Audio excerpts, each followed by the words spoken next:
Hello, Dr. Martin. Thank you for joining me today on Sabbatical, Spotlight Series, Sabbatical, Spotlight Series, Sabbatical, Spotlight Series, Sabbatical, Spotlight Series.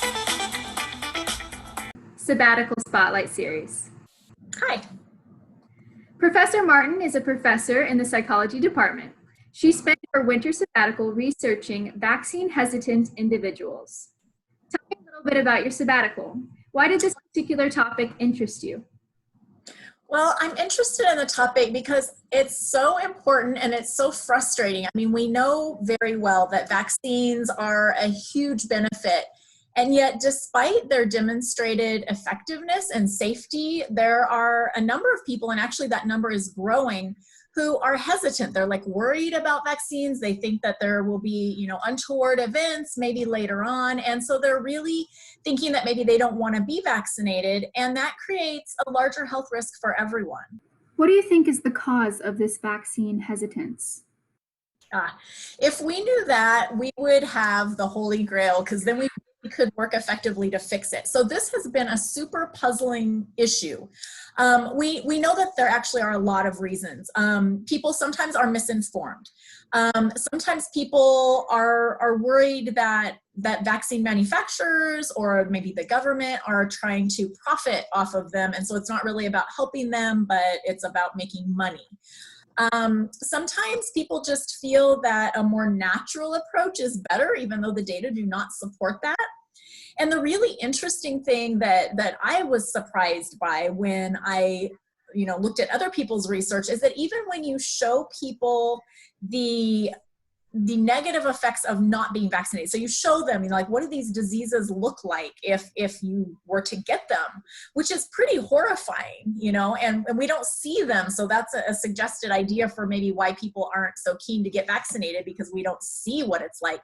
But even when you show people, they say often with their words that, yeah, they're more likely to get vaccinated, but when it comes right down to behaviors, they actually seem not to be. So it's been a really puzzling and difficult thing.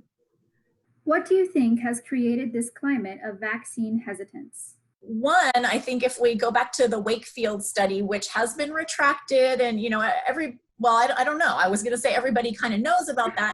But the thing is, the link to autism and other problems that Wakefield proposed got a lot of press coverage, and the subsequent retraction got much less. So people are sometimes, they maybe don't understand the science, or they simply don't find it as compelling. What was the most challenging aspect of your sabbatical? Well, the biggest challenge, of course, which probably has been a challenge for pretty much everyone on some level, was the COVID-19 crisis. So in our current study, we are looking at whether or not the way people feel about anti-vaxxers or vaccine hesitant people, if that might actually influence how they try to communicate with them.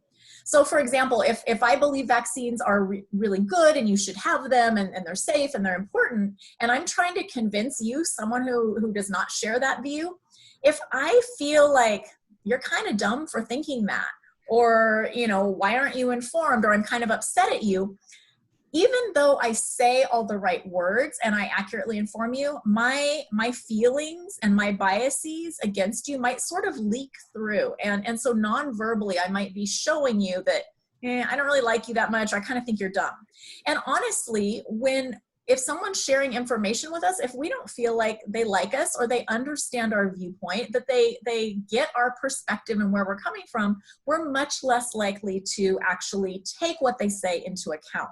So that was the goal of our project, to look at, first of all, what are the baseline perceptions that people, and in particular healthcare professionals, have about anti-vaxxers. Because even though I certainly have my idea of what those levels would look like, that hasn't been specifically looked at. And then to go further and look at and videotape those interactions where a healthcare professional is trying to explain and convince a vaccine hesitant person that this makes sense for them, and see if we could figure out what some of those nonverbal markers or cues might be that would make it less compelling to the listener. How are La Sierra students involved?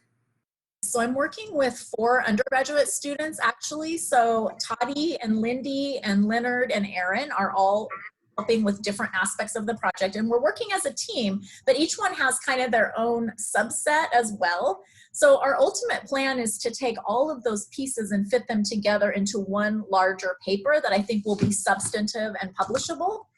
So for the moment, we're taking a little break because there have been a lot of frustrations and a lot of work that did happen in the last couple of quarters. But we will this summer, I hope, be getting back on track with maybe some adjustments. So we're thinking that maybe rather than targeting healthcare professionals, maybe we target healthcare professionals in training. So maybe nursing students, maybe even medical students.